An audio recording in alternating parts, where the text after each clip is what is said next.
happen by attaching it to heavy cable installed to support the ship.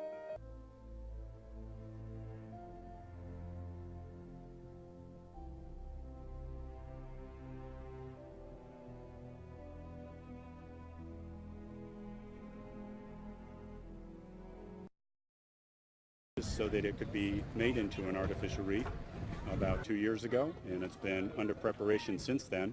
What they have is a number of holes that are drilled right at the water line, and you may be able to see the wood patches right there, that when they get ready, what they're going to do is knock those wood patches off.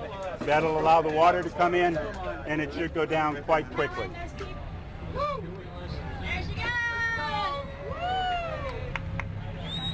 Right up.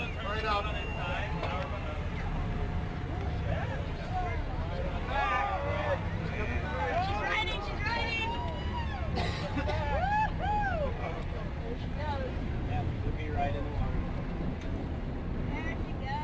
Miami-Dade County's reef system, while in relatively good condition,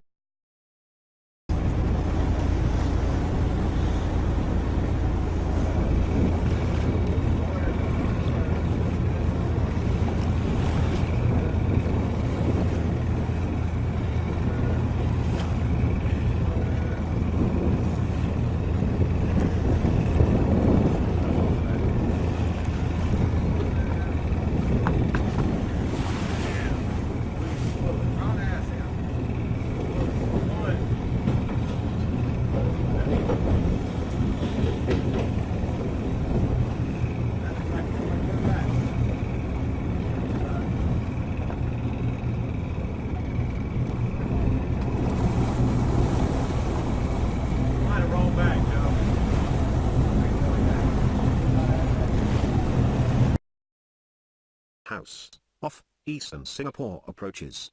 Another vessel XYZ Dovery was westbound towards the separation scheme on course 224, speed 18 knots. From 0745 hours, heavy A, BC, this replies, we are going to north. After a minute again, XYZ calls. I am now 1 mile from you. I didn't feel that much, but when I see steam come out of the engine room, I knew then that we had a very serious problem. Sure enough, in only 2 minutes, half of the smaller ship is submerged. Most of the Margaret Jane's 18 fishermen scramble for life preservers and leap into the freezing ocean. Some aren't as fortunate. As the ship is swallowed by the ocean, it creates a whirlpool that pulls several of the helpless men under.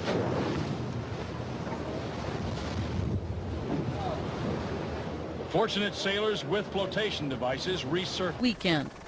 Salvage crews did manage to remove hundreds of containers and much of the oil aboard the vessel since it first got stuck on a reef. But floating debris aside, it was clear many containers and some oil remained. Maritime New Zealand said at least one boom has been put into place to try and keep any leaking oil from further fouling key beaches, and a wildlife response center is up and running once again to care for birds that may need rescuing. Volunteers will be out Wednesday looking for birds in trouble, and authorities are contacting people willing to help clean the shoreline as well. As for the ship itself, the bow, piled high with containers, was still afloat but listing badly.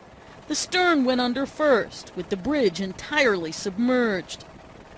The water around the wreck was dotted with brightly colored buoys, marking containers so they could be more easily recovered later.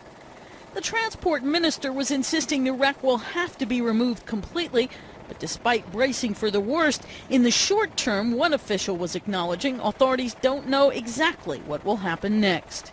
Karen Sloan, The Associated Press.